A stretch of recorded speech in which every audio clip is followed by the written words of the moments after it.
Hey Leute, hier ist Dustin von Chili Pro Scooters und ich erkläre euch heute mal den Unterschied zwischen dem Chili Spider HIC und dem SES Compression System. Das Gute dabei ist, die Fork, die ihr normalerweise immer tauschen müsst ihr bei uns nicht tauschen. Das ist beides in einem Kompatibel drin und den Unterschied erkläre ich euch jetzt.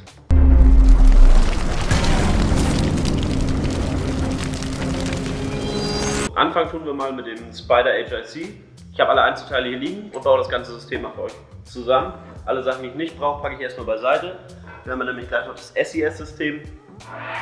Und währenddessen ich das Ganze zusammenbaue, erkläre ich, wie das Ganze funktioniert. So, wir haben natürlich einmal unser Deck mit Headset schon drin. Dann unsere Fork. Das Wheel haben wir natürlich auch drin gelassen, damit wir dann gleich starten können. Wir haben den Ring vom Spider HIC. Der kommt als erstes dann mit auf die Fork rauf und landet am Ende im Headset. Den Spider Shim mit Schraube, der da oben durchgeht, und zu guter Letzt natürlich die Top Cap, die das Ganze verdeckt. So, als allererstes müssen wir natürlich die Fork mit dem Deck zusammenführen. Das heißt, wir schieben die Fork einfach durch die Headtube durch. Wichtig ist natürlich, dass ihr euer Headset schon drin habt. Dann kommen wir zum Ring vom Spider Shim, klicken den einmal zusammen, dass wir hier in dieser Bohrung drin sind, und schieben das Ganze in die Längsbohrung mit dem Spider Shim rein, bis wirklich der Ring auch in dem Headset vernünftig drin sitzt. Dann kommt die Schraube zum Spiel. Wir haben ja hier oben drin ein Loch und in der Fork ein Gewinde. Das heißt, wir schrauben jetzt die Schraube rein. Das machen wir mal schnell.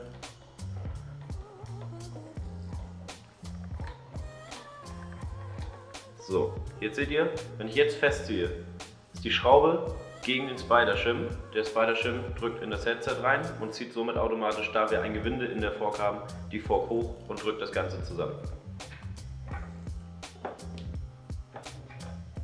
Um das Ganze jetzt noch zuzudecken und das Headset auch zu schützen, haben wir natürlich noch eine Top Cap, wie bei jedem System oder bei jedem Scooter eigentlich auch. Die schieben wir runter und das Ganze ist abgedeckt und fest. Die Schraube, die wir hier oben haben beim Spider HIC, die können wir wirklich als Einstellschraube sehen.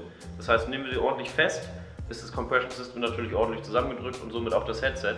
Und so können wir später einstellen, wie gut lässt sich das Deck auch drehen. Das heißt, ziehe ich die Schraube jetzt sehr, sehr fest, ist es auch möglich, dass sich das Deck am Ende nicht mehr ganz so gut dreht. Und somit stelle ich das Ganze am Ende ein. Zu guter Letzt brauchen wir natürlich noch einen Lenker. Den habe ich hier, das ist die Unterseite von dem Lenker. Und man sieht, der Lenker hat einen Schlitz. Das ist das, was wir beim Anfang des Videos meinten. Bei HIC-Systemen brauchen wir immer Lenker, die geschlitzt sind. Warum, erkläre ich euch jetzt.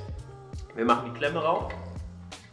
Und wenn wir jetzt den Lenker montieren wollen, genau an der Stelle, wo der Schlitz ist, das Material zieht sich dort ja zusammen. Das heißt, ziehen wir jetzt die Klemme fest und mantelt der Lenker dann auf die Fork und hält am Ende fest. Und genau das ist der letzte Schritt, dass wir den Lenker festziehen.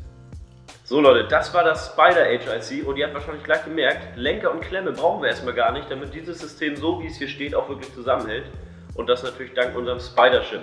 Warum wir die Klemme jetzt gleich aber brauchen beim SES-System, die ist nämlich ein wichtiger Bestandteil von dem Compression System, das erkläre ich euch jetzt. Kommen wir jetzt zu den Sachen, die wir für das SES-System brauchen. Wir haben wieder unser Deck mit dem Headset, was hier schon montiert ist, und dann kommen wir zur Fork. Jetzt das Spezielle bei den Chili Forks, wir haben hier nur Bahnen ausgefräst, was heißt, dass der Durchmesser von der Fork an sich die ganze Zeit gleich bleibt. So können wir diese Fork trotzdem auch für ein SES-System benutzen. Dann haben wir unseren Ring, der in das Headset geht und oben beweglich ist.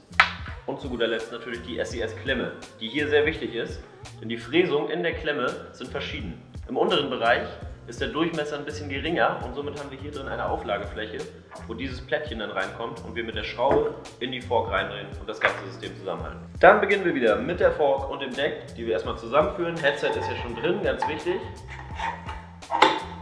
Gucken, dass das alles ordentlich zusammen ist. Dann kommt unser Ring ins Spiel, der beweglich in dem Headset ist. Auch gucken, dass er wirklich richtig reinklickt, damit wir nicht verkanten. Um das Ganze wieder vor Staub zu schützen, weil wir hier ein Kugellager drin haben, was gerade offen zu sehen ist, die Top Cap natürlich wieder rauf. Und so sieht das Ganze natürlich erstmal schon sehr zusammen aus.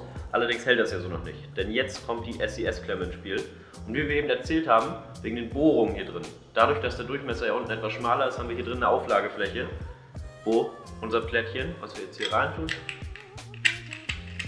aufliegt. Hier sieht man es ganz gut. Ich drehe das Ganze nochmal, da sieht man, wie wirklich die Schraube dann unten aus dem Loch rausguckt. Das Ganze setzen wir dann auf die Fork rauf. Das Stück, was von der Schraube eben rausgeguckt hat unten, das dreht sich jetzt natürlich in die Fork rein, die ja wie bei dem HIC, was ihr vorher schon gesehen hattet, ein Gewinde hat. Das heißt, in dem Moment, wo ich jetzt festziehe, ziehe ich durch das Gewinde von der Fork mit der Auflagefläche von der Klemme das Ganze zusammen und das System hält. Ihr könnt die Schraube wieder genauso als Einstellschraube sehen. Das heißt, je fester ihr das Ganze zieht, desto mehr ist das Headset auch zusammengedrückt und desto schwerer lässt sich das dann auch drehen. Zu guter Letzt brauchen wir natürlich wieder unseren Lenker. Ich zeige hier wieder die Unterseite mal rein von dem Lenker. Wir sehen sofort keinen Schlitz, weil SES-Bar. Ich erkläre euch warum. Den Lenker tun wir in die Klemme rein und jetzt geht es wirklich nur darum, dass wenn wir die Klemme festziehen, dass die Klemme diesmal um den Lenker wandelt und nicht der Lenker um die Fork. Sollten wir jetzt einen Lenker anbauen, der einen Schlitz hat, würde Folgendes passieren. Da wir einen Hohlraum innen drin haben, würden wir die Schraube festziehen und an dem Punkt, wo der Schlitz ist, einfach den Lenker zusammendrücken und er würde uns nach oben rausrutschen. So Leute, das waren die Unterschiede zwischen dem Chili Spider HIC und dem SES Compression System. Es gibt natürlich noch viele andere Systeme, aber das sind auf jeden Fall die beiden, die wir bei Chili nutzen. Solltet ihr noch irgendwelche Fragen haben, gerne unten in die Kommentare oder zieht euch mal die anderen Tutorials von uns rein bei uns auf dem Kanal. Bis dann.